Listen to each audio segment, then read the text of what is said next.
జై శ్రీమన్నారాయణ. వేద ప్రతిభా వీక్షకులకు స్వాగతం. సూర్యుణ్ణి చూసి ఒక పువ్వు వికసిస్తుంటే అదే సూర్యుణ్ణి చూసి మరో పువ్వు ఎందుకు ముడుచుకుపోతుంది?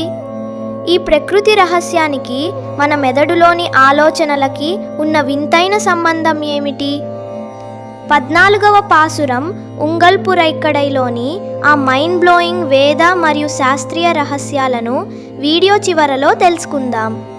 అంతకంటే ముందు వేద పండితుల స్వరంతో ఈ పాసురాన్ని విందాం.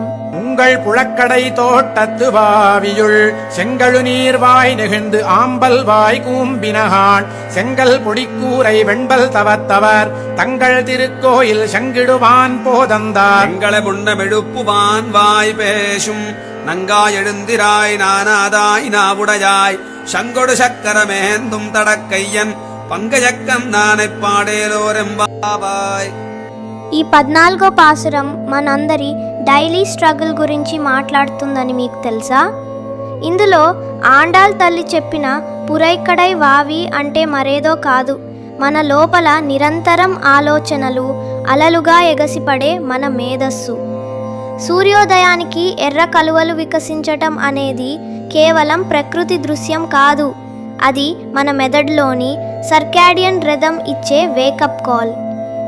పాసురంలో నిద్రపోతున్న ఆ గోపిక ఎవరో కాదు, రాత్రి రేపు పొద్దున్నే లేవాలి అని గట్టిగా అనుకుని తీరా పొద్దున్నే అలారం మోగగానే స్నూజ్ నొక్కే మనమే.